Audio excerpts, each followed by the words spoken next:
தாவேகா இந்த விஜய் வந்து பிரச்சாரம் செய்ய போறாரு. அதுக்கு வந்து அவங்க கேட்ட இடத்த கொடுக்கல. ஏற்கனவே எதிர்கட்சிக்கெல்லாம் வந்து புத்தூர் நாள் கொடுத்தாங்க அப்படின்னு ஒரு குற்றச்சாட்டு எங்களுக்கு கொடுத்தாங்களா சிந்தாமணியா? எங்களுக்கு ஆட்சியில் அவங்க அதிமுக ஆட்சி இருக்கும்போது இப்போ நம்ம போஸ்ட் ஆஃபீஸ் இருக்குல்ல, மெயின்கார்ட் போஸ்ட் ஆஃபீஸ், அதில் வந்து அதிமுக ஆர்ப்பாட்டம் பண்ணாங்க ஆளுங்கட்சியில்.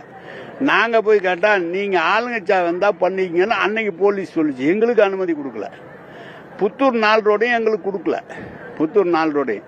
அதுக்கப்புறம் நான் என்ன சொன்னேன், கலெக்டரையும் எஸ்பியும் கூப்பிட்டு நீங்கள் ஒரு மீட்டிங் போடுங்க, எல்லா கட்சிக்காரங்களையும் கூப்பிடுங்க, எந்த இடம் வந்து ஒரு ஊர்வலமா உண்ணாவிரதமா ஒரு இடம் நீங்கள் நிர்ணயம் பண்ணுங்கன்னு சொன்னோம். அதில் ஒரு சில இடங்கள் நிர்ணயம் பண்ணி கொடுத்துருக்காங்க.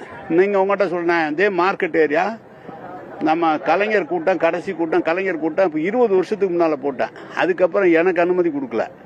இப்போ அனுமதி கொடுத்தது எப்படி கொடுத்தாங்க, ஜிப்டர் தியேட்டரை பார்த்து அனுமதி கொடுக்குறாங்க. இப்போ கொடுத்ததை எனக்கு அனுமதி கொடுக்கலங்க. நாங்கள் கேட்டோம், காவல்துறை எங்கெங்கெல்லாம் பொதுமக்களுக்கு இடைஞ்சலா இருக்கோ, அது ஆளுங்கட்சியாக இருந்தாலும் எதிர்கட்சியாக இருந்தாலும் அனுமதி அவங்க கரெக்டாக தான் கொடுக்குறாங்க. அவங்க பேரில் குற்றச்சாட்டு இல்லை.